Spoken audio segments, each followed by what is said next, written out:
Hello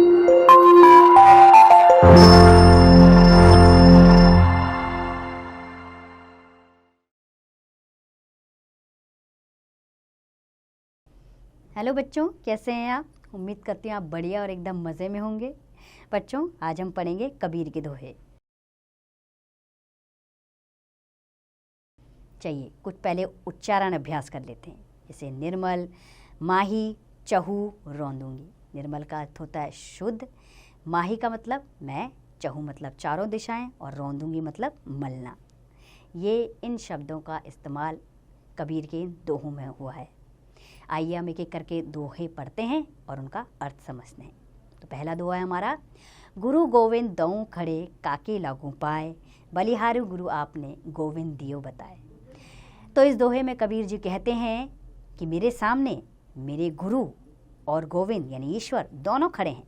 मेरी समझ में नहीं आ रहा कि पहले मैं किसको प्रणाम करूं, लेकिन मैं बलिहारी यानी कि मैं अपने गुरु की उपासना पहले करूंगा, क्योंकि मेरे गुरु ही हैं जिन्होंने मुझे ईश्वर का साक्षात ज्ञान करवाया है। अर्थात ईश्वर इस दुनिया में हैं, ये मुझे बताने वाला मेरे गुरु ही हैं। तो मैं सबसे पहले अपने गुरु का ही अभिवादन करूंगा। अगला दोहा है हमारा, कबीरा गर्व न कीजिए काल गरे न केस, ना जाने कित मारीगे क्या घर क्या परदेस। इस दोहे में कबीर जी कहते हैं घमंड किस चीज़ का, घमंड गर्व क्यों करना। काल यानी मृत्यु तुम्हारे केश पकड़े हुए खड़ी है, ना जाने कब मौत आ जाए, तो क्या घर और क्या परदेश।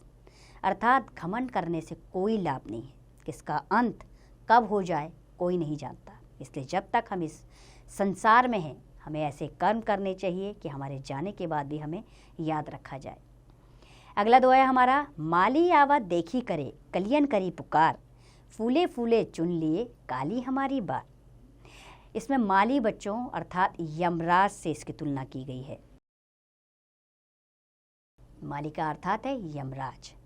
अर्थात जैसे जब फूल पूरे उमंग में आते हैं यानी पूरे फैल देते हैं तब उन्हें चुन लिया जाता है, तोड़ लिया जाता है।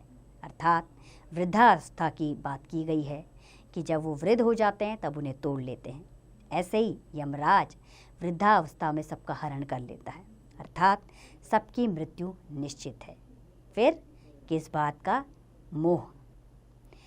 अगला हमारा दोहा है, चलती चक्की देख करी दिए कबीरा रोए, दो पाटन के बीच में बाकी बचा न कोई। इस दोहे में कबीरदास जी कहते हैं ये दुनिया एक चक्की की तरह है जिसको देखकर कबीर जी रो पड़ते हैं कि इस दो पाटों के बीच में कोई नहीं बच सकता। अर्थात जीवन और मृत्यु एक अंतिम सत्य है, जीवन भी है और मृत्यु भी है। इन पाटों के बीच में कोई नहीं बच सकता, लेकिन जब तक इस संसार में हैं हम कुछ ऐसे कर्म करें कि हमें सदैव याद रखा जाए। अगला दोहा है हमारा, निंदा निरिये राखिए आंगन कुटी छवाए, बिनु पानी साबुन बिना निर्मल करे सुभाए। अर्थात हमारे जीवन में हमारी निंदा करने वाले हमारे मित्र होने चाहिए, अर्थात वही हमें सही मार्ग दिखा सकते हैं। वो तो चापलूस होते हैं जो हमारी हर बात पे प्रशंसा करते रहते हैं।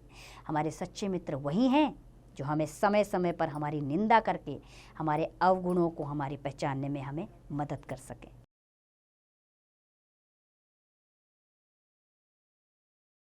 मुई मुड़ाए हरि मिले सब कोई लेन मुड़ाए, बार बार के मुड़ते भेड़ न बैकुंठ जाए।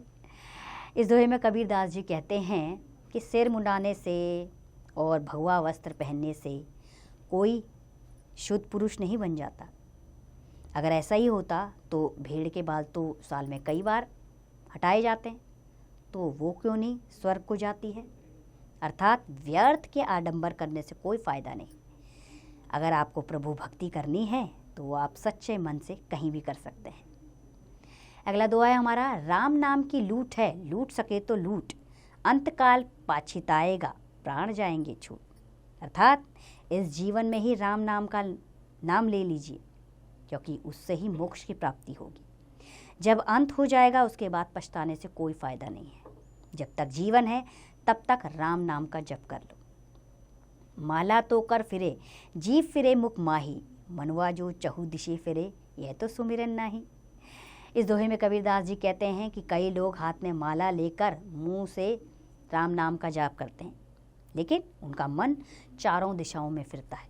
लेकिन यूँ तो कोई भगवान का सुमिरन करना नहीं है, अर्थात केवल आप दिखावे के लिए भगवान का स्मरण करते हैं।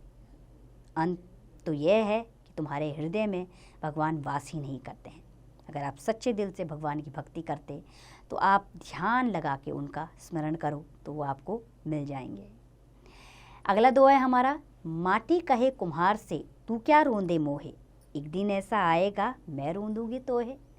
माटी कहती है कुम्हार से, तू क्या मुझे मलेगा, तू बड़ा घमंड में सोचता है कि तू मुझे मल मल के मुझे किसी भी आकार में रंग सकता है, लेकिन एक दिन ऐसा आएगा कि मैं तुझे रोंदूंगी, अर्थात तुझे एक दिन इसी मिट्टी में मिल जाना है, इसलिए घमंड काहे का।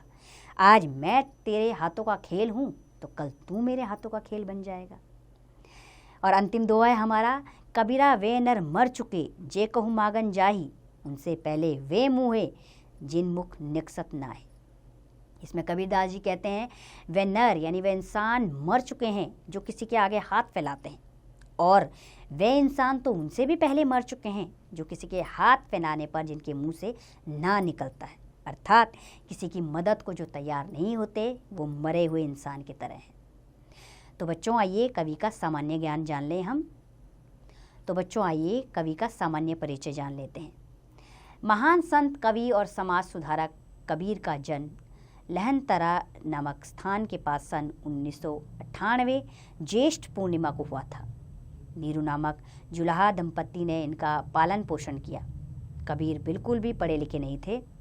इनके उपदेश इनके शिष्यों द्वारा संकलित हैं, जिन्हें साखी, सबत, रमैनी, बीजक, बादन, अक्षरी, उलटबासी काव्य संग्रह में देखा जा सकता है। अपने अंतिम समय में कबीर काशी छोड़कर मगहर चले गए और सन 1518 के आसपास वहीं उनका देह त्याग दिया। तो बच्चों इन कबीर के दोहों से हमें यह मौलिक ज्ञान मिलता है कि जीवन की सच्चाई, व्यावहारिकता और जीवन मूल्य बताने वाले ये दोहे मनुष्य को विचारशील बनाते हैं, अर्थात ये हमें समझाते हैं दोहे कि हमें जीवन कैसे अपनाना चाहिए। व्यर्थ के आडंबरों से दूर रहना चाहिए, प्रभु भक्ति में मन लगाना चाहिए और अपने चित्त को शांत रखना चाहिए और परोपकार की भावना अपने मन में सदैव रखनी चाहिए। तो उम्मीद करती हूँ बच्चों ये दोहे आपको पसंद आए होंगे। अब आप भी इन्हें याद करने का प्रयास कीजिए और इनके भावार्थ को समझिए और इसका अभ्यास कार्य स्वयं कीजिए।